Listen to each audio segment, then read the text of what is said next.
কোন বান্দা যদি শুধু লা ইলাহা ইল্লাল্লাহ পড়ে, কি পড়ে জোরে বলুন, কি পড়ে?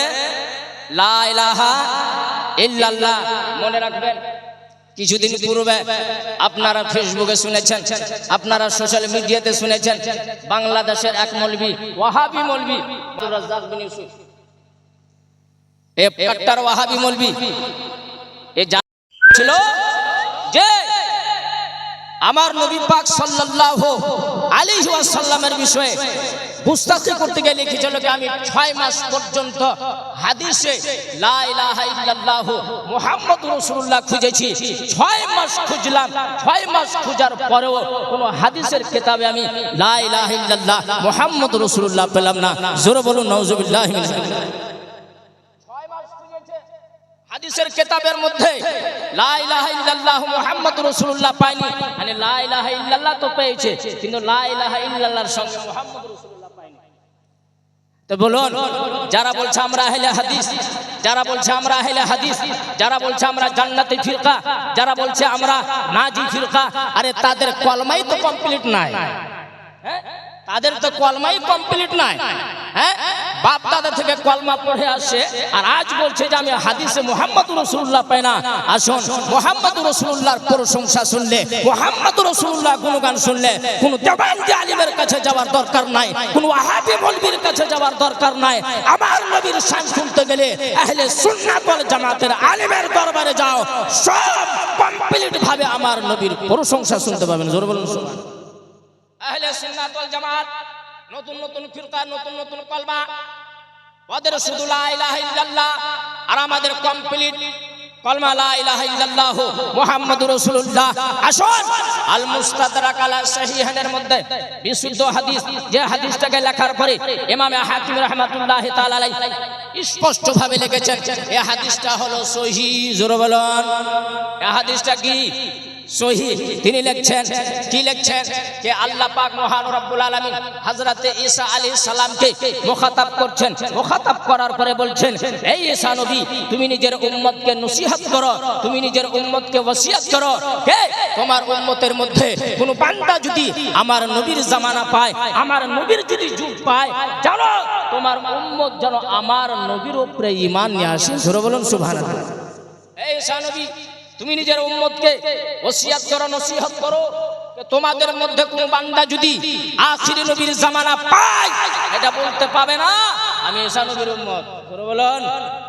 আমার নবীর যখন যুগ শুরু হয়ে গেল, আমার নবীর যখন জামানা শুরু হয়ে গেল, ঈসা নবীর কলমা চলবে না, মুসা কালিমুল্লাহর কলমা চলবে না, ইব্রাহিম খলিলুল্লাহর কলমা চলবে না। এক কথায় আমার নবীর যুগ যখন শুরু হয়ে গেছিল, শুধু আমার নবীর কলমা চলছিল। জোরে বলুন সুবহানাল্লাহ। হ্যাঁ, আল্লাহ পাক বলছেন, এই ঈসা নবী, তুমি নিজের উম্মতকে নসিহত করো, কোন বান্দা যদি আমার হাবিবের জামানা পায়, তাহলে আমার হাবিবের উম্মতের মধ্যে যেন শামিল হয়ে যায়, আর আমার হাবিবের উপরে যে ঈমান নিয়ে আসে।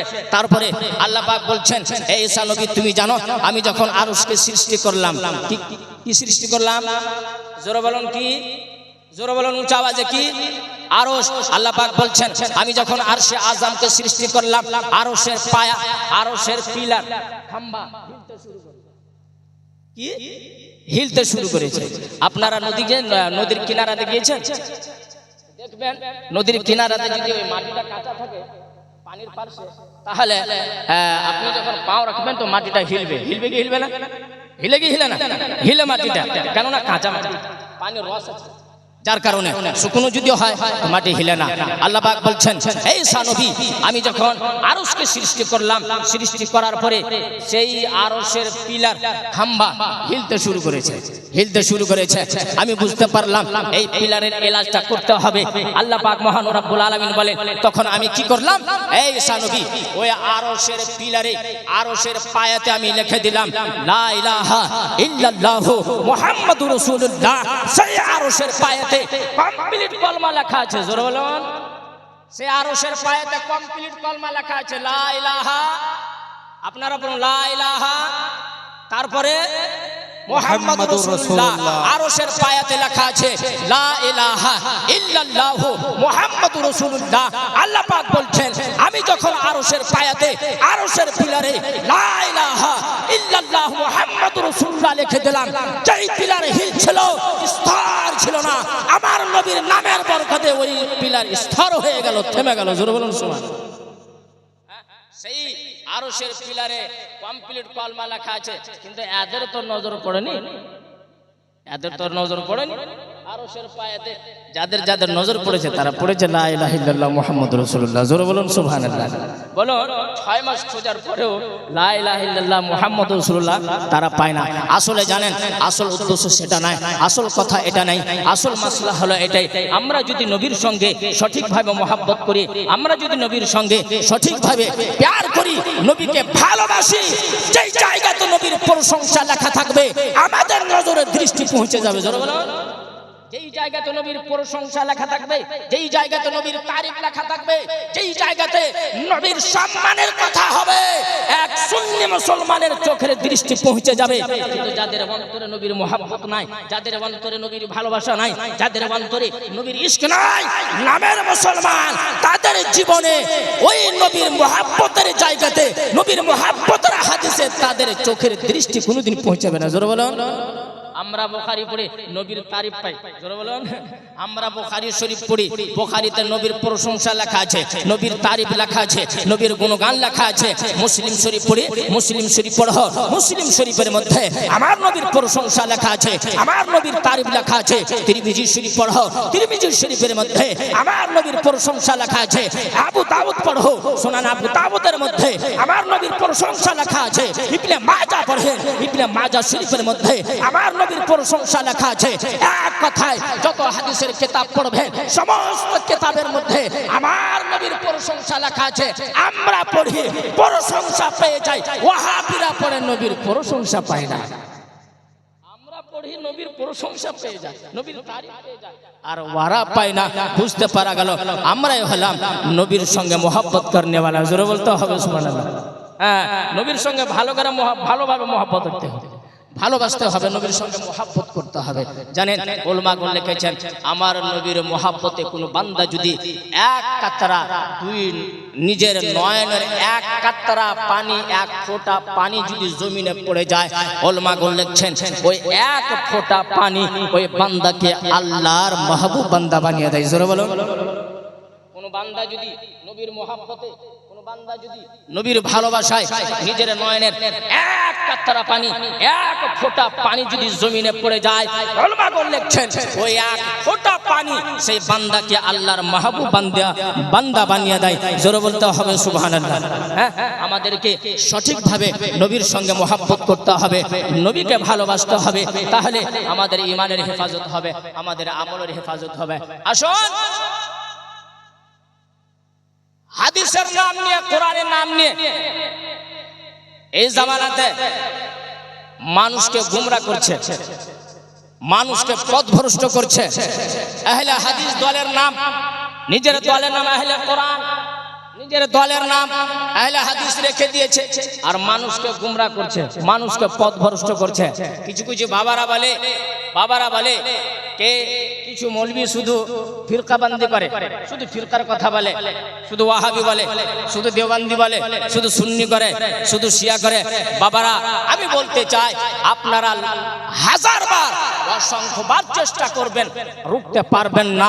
কেননা আজকে থেকে নিয়ে 1400 বছর আগেই আমার নবী পাক সাল্লাল্লাহু আলাইহি সাল্লাম মদিনার সরজমিনে বলে দিয়েছেন। আল মুজামুল কবিরের মধ্যে হাদিস নম্বর হচ্ছে 885। সেই হাদিসের মধ্যে আমার নবী পাক সাল্লাল্লাহু আলাইহি সাল্লাম বলেন, ইন্না আহলাল কিতাবে ফি কিতাবিহিম আলা 72 ফিরকা। জোরে বলুন। আমার নবী পাক বলছেন, বনি ইসরাইল সম্প্রদায়ের মধ্যে 72টা ফিরকা হয়েছিল। কতটা ফিরকা হয়েছিল? 72টা ফিরকা। আর আমার নবী পাক বলছেন, ওয়া তাফতারিকু হাদিহিল উম্মাতু আলা 73 মিল্লাহ। কিন্তু আমার উম্মতের মধ্যে 72টা হবে না, আমার উম্মতের মধ্যে 73টা দল হবে। জোরে বলুন। কয়টা দল হবে? 73টা দল হবে। আর 73 দলের মধ্যে কুল্লুহা ফিন্নার, সবাই জাহান্নামে চলে যাবে ইল্লা ওয়াহিদা, কিন্তু একটি দল। জোরে বলবেন না? একটি জামাত জান্নাতে যাবে। ফিরকা কতটা হবে? 73টা। আর এই 73 দলের মধ্যে কয়টি দল জান্নাতে যাবে? একটা দল। আর 72 দল, 72 দল কোথায় যাবে? দোজখে যাবে, জাহান্নামে যাবে।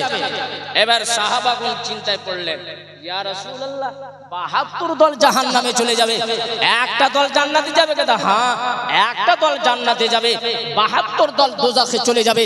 আমার নবীর সাহাবারা জিজ্ঞাসা করতে, মানহুম মানহুম ইয়া রাসূলুল্লাহ, একটি দলের পরিচয় কি হবে? একটি দলের চিহ্ন কি হবে? আমার নবী পাক বলছেন, হে আমার সাহাবারা, যেই দলকে আমি জান্নাতি ঘোষণা করলাম, যেই দলকে আমি জান্নাতি বললাম, সেই জান্নাতি দলের পরিচয় হবে এটাই, সেই জান্নাতি দলের চিহ্ন হবে এটাই। কে? মা আনা আলাইহি ওয়া আসহাবিহি। ওই দল আমার তরিকার উপরে চলবে, আমার সাহাবার তরিকার উপরে চলবে। জোরে বলুন সুবহানাল্লাহ। এখান থেকে বোঝা গেল সঠিক পথে আর সঠিক রাস্তায় ওই দল আছে যেই দল নবীর প্রশংসা করে, নবীর তাজিম করে, নবীর হাদিস শুনে, নবীর হাদিস মানে, আর সাথে সাথে সাহাবারও প্রশংসা করে, সাহাবারও গুণগান করে, সাহাবারও মাসলাককে ফলো করে, সাহাবারও ফতোয়াকে মানে। জোরে বলুন। তার জন্য নবী পাক বলেছেন, আসহাবি কান্নজুম, আমার সাহাবারা হচ্ছে আসমানের তারার মতন। জোরে বলতে হবে সুবহানাল্লাহ। নবী পাক বলছেন, আসহাবি কান্নজুম, আমার সাহাবা মণ্ডলীরা হচ্ছে আসমানের তারার মতন। ইক্তাদাইতুম ইহতাদাইতুম। হে আমার উম্মতেরা শোনো, তোমরা যদি আমার সাহাবার ইক্তাদা করে নাও, আমার সাহাবার যদি পেরবি করে নাও, আমার সাহাবার যদি অনুসরণ সাহাবাকে করতে পারো, তাহলে ইহতাদাইতুম, তোমরা কোনদিন জীবনে গোমরা হবে না, সঠিক পথে থাকবা। জোরে বলতে হবে সুবহানাল্লাহ। বুঝা গেল যে নবীর সুন্নতকে মানতে হবে আর সাহাবার সুন্নতকে মানতে হবে। কথা ঠিক কিনা? কেননা কেউ যদি বলে যে নবীকে মানছি, নবীর সাহাবাকে মানছি না, জেনে নিতে হবে 72 দলের লোক। জোরে বলুন। 72 দলের মধ্যে আছে। কেউ যদি বলে আবু বকরকে মানি না, জেনে নিতে হবে ওই 72 দলের মধ্যে একজন। জোরে বলুন। হ্যাঁ, কেউ যদি বলে উমরকে মানি না, হযরত উসমানকে মানি না, হযরত মাওলা আলীকে মানি না, এক কথায় নবীকে মানার দাবি তো করে, সাহাবাকে মানতে চায় না, নবীর সঙ্গে মহব্বত করে, কিন্তু নবীর সাহাবার সঙ্গে মহব্বত করে না। জেনে নিতে হবে যেই 72 দলকে আমার নবী জাহান্নামী ঘোষণা করেছেন, সেই 72 দলের মধ্যে এক দল হলো এটা।